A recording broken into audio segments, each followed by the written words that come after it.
If you love lizards and reptiles, you will love the lizard enclosure here at Rainbow Springs, where you can see lots and lots of different species up close from behind the glass. And Brittany is about to go and talk to someone who looks after the lizards here at Rainbow Springs. So let's go see what she has to say.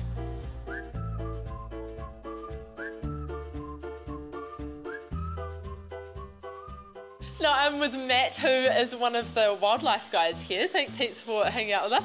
Now, you've got a cool looking lizard in your hand. What is this little guy? This is one of our male eastern blue-tongued lizards from Australia. Yeah? Yep, they're native over there. And mainly kind of kept as pets here in New Zealand. Yeah. Over anything else, yeah. Whereabouts are they usually found? And are they found in the wild here? Not in the wild in New Zealand, no. As I said, mainly as pets. Yeah. And yeah, over in Australia, you can kind of find them in the backyard and around the forested areas. A lot of people kind of quite happy to have them in the garden. They love their insects. Cool. And yeah, pretty much keep your garden free of insects. They're pretty cool. Yeah, that is good. Yeah, it's so good. So what kind of features other than his blue tongue does this guy have? Well, these guys, I don't know if you can see, they've got their ear openings on the outside. A lot of other reptiles mainly have the ear plates. Cool. Yeah. They look quite like snakes were just saying before, right? Yep, Yeah, definitely. A lot of people back in Australia, they kind of first only see the head, and until that tongue comes out, they always think it's pretty much straight away it's just a snake. And then you see the legs and you're like, the legs and the tongue come out. And, yeah, they kind of breathe a big sigh of relief after that, I suppose. Yeah, it's true. Now, with these guys, like most skink species around the world, they are actually able to drop their tail.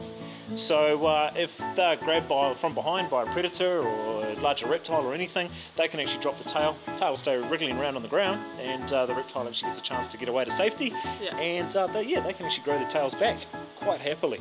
That's awesome. Just a really cool defence mechanism for them. Yeah. But handy, just in case you lose your tail, you can always grow it back. So that's nice. How long does it usually take to grow them back, do you think? Depending on the amount of food that's around. If there's a lot of food around, it can take up to a year. If there's not a lot of food around, they can take a lot longer. They do hold a lot of fat and a lot of food storage in the tail there. Yeah. So they take a lot of sustenance from that tail during those times. And he seems quite impressed with you. Hey, he's got like a cool cross on his nose. He likes me, yay. Do you have names for your lizards, or are there just too many of them? No, we don't name any of them. There's too many of them. And is it quite hard to tell which one is which, I guess? We've got some idea of who's who. Yeah. Some have got longer tails than the others. Some have got slightly different coloured markings. Males also have a wider head than the females do, so we can kind of pick those out as well. But yeah, it's quite easy with the ones we've got. There's a little bit of size difference, and a couple of them have got longer tails, so you can kind of pick out who's who.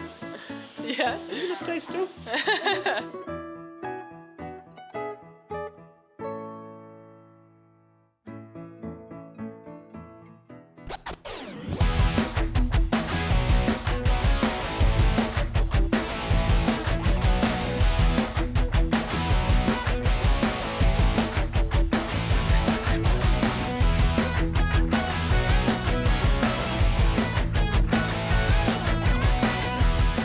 What other lizards do you have here at Rainbow Springs? Other lizards in the way of exotics from Australia, we've got eastern water dragons, we've also got the eastern bearded dragons as well, and then as far as the natives go, we've got forest geckos, we've got Greek tree geckos, and then we have our tuatara as well. Yeah. And currently we've actually got about 25 of them on site.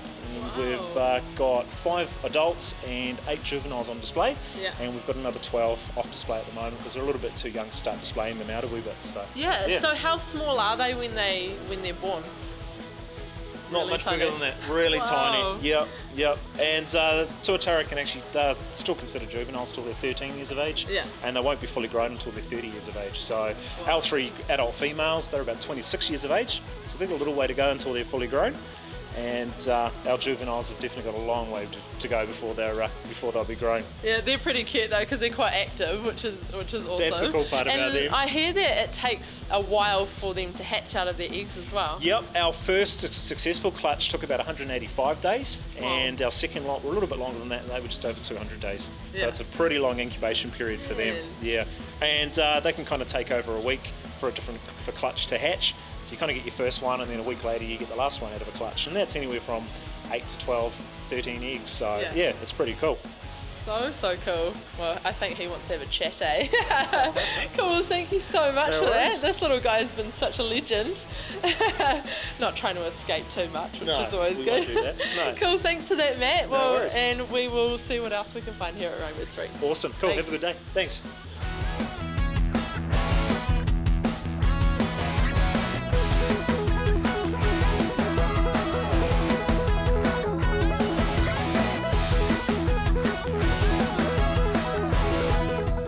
Well, that was so interesting chatting to Matt. What a cool dude, and really cool to learn a little bit more about the blue-tongued lizard.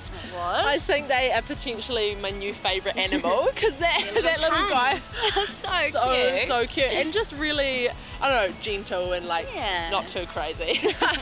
Do you reckon it would be a pretty cool job working here? Oh, the best. Yeah. He just gets to chill with the lizards all day, watch those little tongues flicking in and out. Nice. So much fun. Yeah, so cool. So make sure you do visit Rainbow Springs as soon as you can because it is an amazing place and there's some really cool animals here like those lizards.